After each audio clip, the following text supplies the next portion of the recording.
त्यानंतर महाविकास आघाडी कुठली अशा चर्चा सुरू झाल्या, परंतु स्थानिक स्वराज्य संस्थेच्या निवडणुकांच्या माध्यमातून तरतूद आहे का?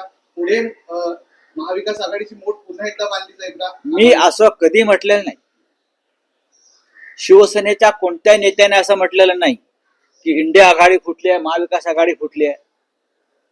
स्थानिक स्वराज्य संस्थेसंदर्भात जर आम्ही एक भूमिका मांडत असू आणि भूमिका यासाठी मांडतो की माननीय शिवसेना पक्षप्रमुख उद्धव ठाकरे हे गेले महिनाभर साधारण राज्यभरातल्या कार्यकर्त्यांना भेटतायत, पदाधिकाऱ्यांना भेटतायत आणि त्यांची भावना आहे की स्थानिक स्वराज्य संस्था आपण स्वबळावर लढायला हव्यात, ही त्यांची भावना आहे.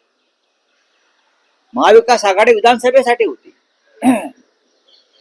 इंडिया आघाडी लोकसभेसाठी होती. स्थानिक स्वराज्य संस्थेसाठी ही आघाडी स्थापन झाली नव्हती. आम्ही भारतीय जनता पक्षाबरोबर असताना सुद्धा स्थानिक स्वराज्य संस्था स्वतंत्रपणे लढलो. तुम्ही स्वबळाचा नारा दिला, मात्र यावरून आता काँग्रेसचे नेते देखील कुठेतरी नाराज आहेत. ठीक आहे. त्यांच्यामध्ये की एकत्रित चर्चा करून हा निर्णय घ्यायला. मी मगाशी काय म्हणालो, त्यांनी आमचं विधान ऐकायला पाहिजे, आमच्या नेत्यांचं विधान ऐकायला पाहिजे. आम्ही असं कधी म्हटलेलं नाही की इंडिया आघाडी तुटली पाहिजे.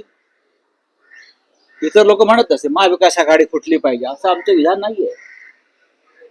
विधानसभेसाठी महाविकास आघाडी आणि स्थानिक स्वराज्य संस्थांच्या निवडणुका या कार्यकर्त्यांसाठी असतात. कार्यकर्त्यांना आपल्याला ताकद द्यायची असेल, पक्षाचा विस्तार करायचा असेल तर आमच्या कार्यकर्त्यांची भावना आहे असं मी म्हणतो.